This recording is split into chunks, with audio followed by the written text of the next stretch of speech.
आपका आज वीडियो में स्वागत और है। आज वीडियो में लेकर आए, इसका टाइटल है जो भी आप पूरे यकीन के साथ सोच सकते हो उसे पा सकते हो, पावर ऑफ योर माइंड। तो चलिए सीखते हैं इस वीडियो में पावर ऑफ माइंड। लेकिन इससे पहले इस वीडियो के चैनल का विजुअल लिंक आपको हमारी वीडियो के डिस्क्रिप्शन मिल जाएगा। सब्सक्राइब कर, लाइक कर, शेयर को फॉलो करेंगे चैनल को। उसके अलावा लोकेशन का लिंक भी हमारी वीडियो के डिस्क्रिप्शन मिल जाएगा। सब्सक्राइब कर, लाइक कर, शेयर को फॉलो करें। चलिए देख लेते हैं ये वीडियो। खुद से जीतने वालों को मेरा सलाम।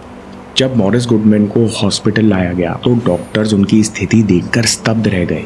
इस इंसान के लंग्स फट गए हैं, पेट की जगह कुछ बचा नहीं, रीढ़ की हड्डी टूट गई है, फिर भी ये किसी तरह जिंदा है। डॉक्टर्स ने रिश्तेदारों से कुछ नहीं कहा, पर वो जानते थे कि गुडमैन का बच पाना असंभव है। लेकिन इन्हीं डॉक्टर्स को आगे पता चलेगा कि ये इंसान किसी और मिट्टी का बना हुआ है।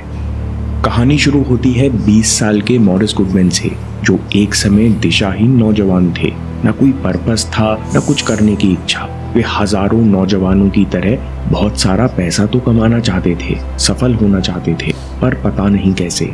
मॉरिस ने 1 साल के अंदर कॉलेज भी छोड़ दिया। फिर अचानक एक दुकान पर मॉरिस को थिंक एंड ग्रो रिच नाम की किताब दिखी। मॉरिस ने कवर देखकर सोचा कि अगर सोचकर सफल हुआ जा सकता है तो ये किताब मेरे लिए है। इसी भोलेपन में मॉरिस किताब घर ले आए। फिर 2 महीने तक वो किताब टेबल पर धूल खाती रही। फिर एक दिन अचानक मॉरिस इस किताब के पन्ने पलटने लगे। मॉरिस कहते हैं कि किताब के शुरुआती पन्नों में नेपोलियन हिल के एक कोट ने मुझे सम्मोहित कर लिया। आपका मन जो भी कुछ सोच सकता है और विश्वास कर सकता है वो हासिल कर सकता है। Whatever your mind can conceive and believe, it can achieve. Morris कहते हैं ये बेशकीमती शब्द मेरे दिमाग पर छप गए। इससे पहले मैं भटक रहा था, दिशाहीन था, लेकिन इन 3 शब्दों से मैंने नए जीवन की शुरुआत की।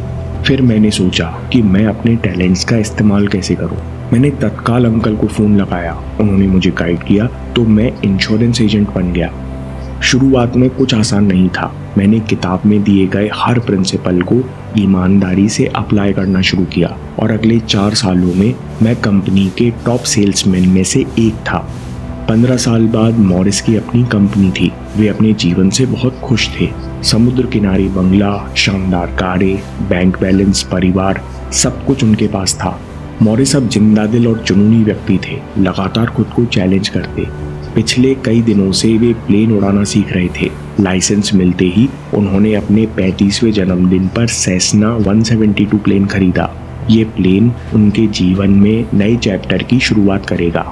प्लेन खरीदने के दूसरे दिन ही मॉरिस ने उड़ान भरी, पर लैंडिंग के दौरान प्लेन का इंजन खराब हो गया और हाई वोल्टेज तारों को चीरते हुए जमीन पर क्रैश कर गया। लगभग 20 मिनट बाद गुडमैन को हॉस्पिटल लाया गया। डॉक्टर उनकी हालत देखकर दंग रह गए। असल में गुडमैन प्लेन क्रैश में घायल नहीं हुए थे, वे आश्चर्यजनक रूप से जिंदा थे। उनके दोनों लंग्स और डायफ्राम्स फट चुके थे।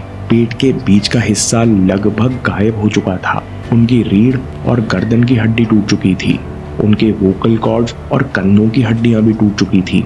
स्थिति इतनी दयनीय थी कि बस उनका शरीर आपस में जुड़ा हुआ था। डॉक्टर ने मॉरिस की बहन से कहा, आंख और कान छोड़कर मॉरिस के शरीर का निचला हिस्सा पूरी तरह टूट चुका है। बहुत मुश्किल है कि मॉरिस आज रात जीवित बच जाए। आप लोग आखिरी तैयारी शुरू कर दीजिए।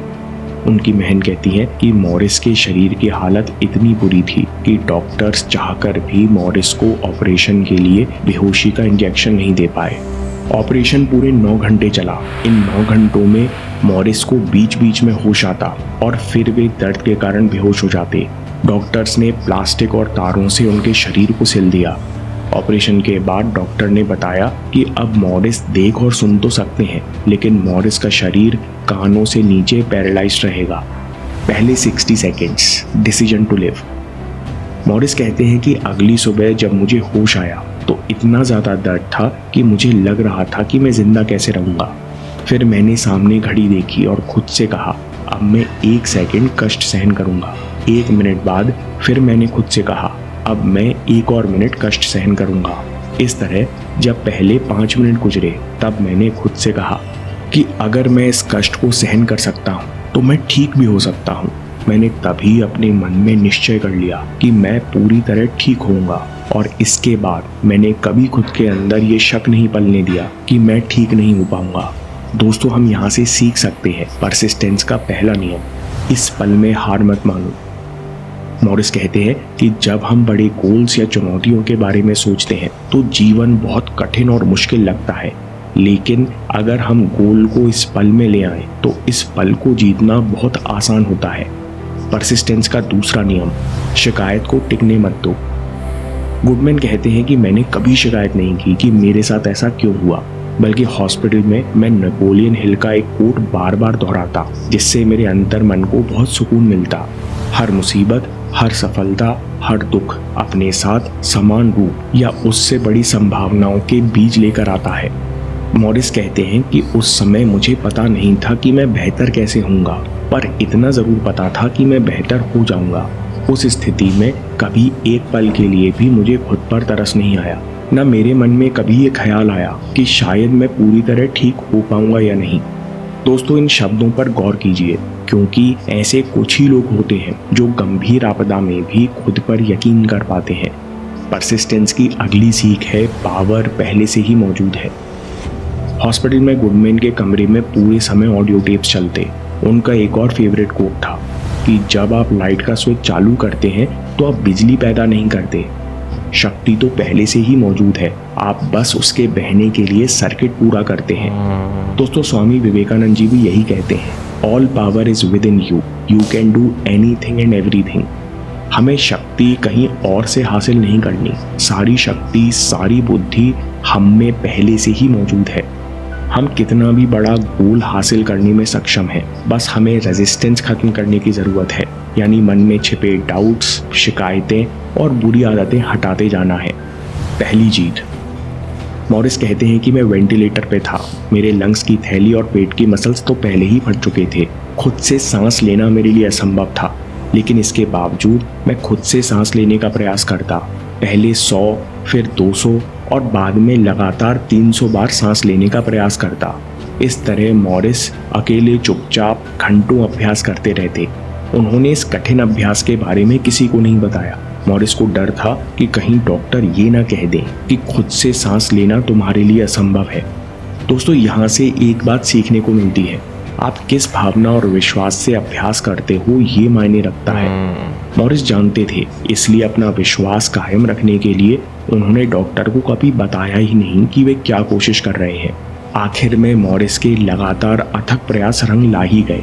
प्लेन क्रैश के 2.5 महीने बाद मॉरिस का वेंटिलेटर सिस्टम हमेशा के लिए हटा दिया गया। इसके बाद उन्होंने अपनी नसों और मांसपेशियों को ट्रेन करना शुरू किया। Nerves training. मॉरिस कहते हैं कि मेरी नसें और मांसपेशियां इतनी बुरी तरह से डैमेज हो चुकी थी कि जब पहली बार मुझे 2 साल के बच्चों की बहुत साधारण सी एक्टिविटी दी गई, तब सिर्फ एक शेप मिलाने में मुझे 1 घंटा लग गया। वो छोटा सा खेल माउंट एवरेस्ट पर चढ़ने जैसा था, क्योंकि 35 साल के स्वावलंबी इंसान के लिए शरीर की ऐसी स्थिति हो जाना कि वो 2 साल के बच्चों का खेल पूरा ना कर सके, बहुत फ्रस्ट्रेटिंग था। लेकिन मॉरिस घंटों अभ्यास करते रहे। इसी कठिन समय में मॉरिस ने एक और लक्ष्य निर्धारित किया कि मैं क्रिसमस से पहले बिना व्हीलचेयर के घर जाऊंगा। हर गोल की तरह मॉरिस ने इस गोल को भी हासिल किया। वे परिवार और दोस्तों के साथ घर पहुंचे, वो भी क्रिसमस से 1 महीना पहले। हालांकि थेरेपी अभी भी चल रही थी। अभी मॉरिस को अपनी शर्ट के बटन खुद से लगाने में 1.5 साल लग गए, लेकिन इस बीच मॉरिस अपने जीवन में नया अध्याय शुरू कर चुके थे। जब वो हॉस्पिटल में थे, तब से ही वे लोगों को जल्दी बेहतर होने के लिए प्रेरित कर रहे थे। मॉरिस के हॉस्पिटल में होने से कई लोगों को फायदा हुआ। उन्हें मिरेकल मैन कहा जाने लगा। जैसे ही मिरेकल मैन के असाधारण सर्वाइवल और इनकी पॉजिटिव एनर्जी की बात फैली, मॉरिस को कई बड़े आयोजनों में भाषण देने के लिए बुलाया जाने लगा। Summary, laws of persistence. सबसे पहली बात, मॉरिस कहते हैं कि आप मेरे जीवन को एक लाइन में समराइज कर सकते हो। इस पल में हार मत मानो, यानी डाउट्स को हावी मत होने दो। जब खुद पर शक होता है कि कैसे होगा, मैं संघर्ष कैसे करूंगा, तो बार बार याद करो, मैं जो भी कुछ सोच सकता हूँ और विश्वास कर सकता हूँ वो हासिल कर सकता हूँ। Whatever I can conceive and believe, I can achieve। Persistence का दूसरा नियम, शिकायत को टिकने मत दो। आप अकेले नहीं हो, आस्क फॉर गाइडेंस। जब भी आपको लगे कि मैं और आगे नहीं बढ़ सकता, मुझे पता ही नहीं कि ये फेलियर और कष्ट का अंधकार कहाँ खत्म होता है, तो सबसे पहले संघर्ष को धन्यवाद दीजिए। उसके बाद उन 3 लोगों को प्यार भेजिए जिन्होंने आपको दुख दिया, क्योंकि इन्होंने आपको बहुत कुछ सिखाया भी। ऐसा करने से आपका मन हल्का हो जाएगा। फिर अनंत ब्रह्मांड से, ईश्वर से, जिससे आपको अच्छा लगे, उनसे गाइडेंस मांगिए कि आज मुझे कौन से 2 काम करने चाहिए। इससे आपका एटीट्यूड बेहतर होगा और दिन में आप आगे बढ़ने का या बेहतर होने का कोई ना कोई मौका ढूंढ ही लेंगे। परसिस्टेंस का अगला नियम है कि पावर पहले से ही मौजूद है। Direct 100% mental energy. मॉरिस कहते हैं कि जब मैं एक बार गोल निर्धारित कर लेता हूँ तो फिर उसे हासिल करने के लिए जमीन आसमान एक कर देता हूँ, जिस कारण मेरे मन में 1% डाउट भी नहीं होता। एक लक्ष्य पर फोकस करने की क्षमता, एक लक्ष्य पर 100% मेंटल एनर्जी एकाग्र करने की क्षमता के कारण ही मैं मौत के मुंह से बाहर निकल पाया। दोस्तों, इन प्रिंसिपल्स का उपयोग करो और फेलियर संघर्षों के बावजूद आगे बढ़ते चलो। निश्चित सफलता के लिए मेहनत कैसे करते हैं, स्वामी विवेकानंद के कुछ और पॉइंटर्स हैं। इस वीडियो को अभी देखिए या बाद के लिए सेव कर लीजिए, क्योंकि आपके समय से कोई वीडियो, कोई ऐप, कोई न्यूज़ कीमती नहीं है। मैं काम के किस्से लाता रहूँगा। हिम्मत, हरकत, होशियारी, हम जीतेंगे। भाई कुछ लोगों की ज़िंदगी में होने वाले जो इनके वाक़यात होते हैं बहुत सारे लोगों के लिए इंस्पायरेशन बनते हैं, उन्हें आने वाले टाइम में बहुत ज़्यादा हेल्प आउट करते हैं। सबसे पहले तो मैं दिल से ऑनेस्टली धन्यवाद बोलना चाहूँगी हम जीतेंगे की टीम को, क्योंकि जब भी वीडियोस लेकर आते हैं सामने आपको एक मोटिवेशन मिलती है। आप बहुत ज़्यादा लाइफ में पॉजिटिव होना सीखते हो। आप जानते हो कि जिस तरह की कठिनाइयाँ डिफरेंट लोगों की लाइफ में आई और वो उससे जूझ कर आगे आए, सो आपको भी अपनी लाइफ में ऐसी चीज़ें अप्लाई करनी हैं। और ये ऐसा कुछ नहीं है कि हम किसी को कॉपी कर रहे हैं, ये ऐसी चीज़ें जो हर किसी के मर्ज़ की दुआ है कि लाइक वो उसको सही कर सकती है। इट्स जस्ट कि हम लोगों को पता नहीं होता। लेकिन मुझे ऐसा लगता है कि जो आज हम लोगों ने जिस तरह से स्टोरी सुनी और जो उनकी कंडीशन थी और उससे वो निकल कर सामने आए और एक नॉर्मल लाइफ की तरफ आए, तो मुझे लगता है कि बाकी सारे लोग भी जो हैं वो अपनी प्रॉब्लम्स में से बाहर निकल सकते हैं। अगेन ये आपके अंदर जो शक्ति है उसको समझना बहुत ज़्यादा ज़रूरी है और हम लोग उसी का प्रयास नहीं करते। मुझे लगता है सबसे बड़ी प्रॉब्लम हमारी लाइफ की ये है। भाई इसमें कोई शक नहीं, हमारे जो अंदर चीज़ें चल रही होती है ना, हम कभी उनका जो एक कोर होता है ना वो कभी ढूंढने की कोशिश नहीं करते, अपने आप को कभी सुकून में लाने की कोशिश नहीं करते। हम हमेशा अपने आप को ना एक मसले से निकाल के दूसरे मसले में फंसाने को जो है ना वो ज़्यादा प्रेफर करते हैं। लेकिन जिस तरह अगर देखा जाए एक तरह से उन्होंने अपनी अंदरियों पर काबू ही पाया ना, उन्होंने अपने इर्द गिर्द ऐसे लोग जो उन्हें ये कह सकेंगे भाई ये पॉसिबल ही नहीं है, उनको अपनी सोच ही नहीं बताई। तो अगर देखा जाए तो भाई ये चीज़ें ऐसी है, जैसे हम अगर बात करें एक आम ज़िंदगी की, अगर हम अपनी एग्जांपल दें, वैसे सारों की ज़िंदगी नॉर्मल ही होती है। तो क्या है कि हमने कुछ करना हो ना तो हम पहले 100 बंदों से मशवरा करते हैं। अब 100 बंदे 100 मुँह 100 सोचें, ठीक है ना। तो हर बंदा आपको अपने मुताबिक जो है वो मशवरा देगा और वो 100 मशवरे जब आपके दिमाग में आएंगे ना तो आपके दिमाग में एक ऐसी खिचड़ी बनेगी ना कि आपको कोई समझ ही नहीं लगेगा कि भाई आया ये आप काम कर सकते हैं, आपको ये करना चाहिए या नहीं करना चाहिए। आप जो है ना एक डम माइंड के साथ बैठ जाएंगे। इसका एक कारण है ना कि हमें अपने आप पर इतना कॉन्फिडेंस नहीं होता और हमने अपनी ट्रेनिंग वैसी नहीं की होती कि हम अपने आप को मतलब जो हमारा कॉन्फिडेंस है वो शो कर सकें कि हाँ हमने ये काम करना है। तो इस तरह से, और मेरे ख्याल में ये आजकल के टाइम में नॉर्मल है, हर किसी के साथ ऐसी ही चीज़ें होती हैं।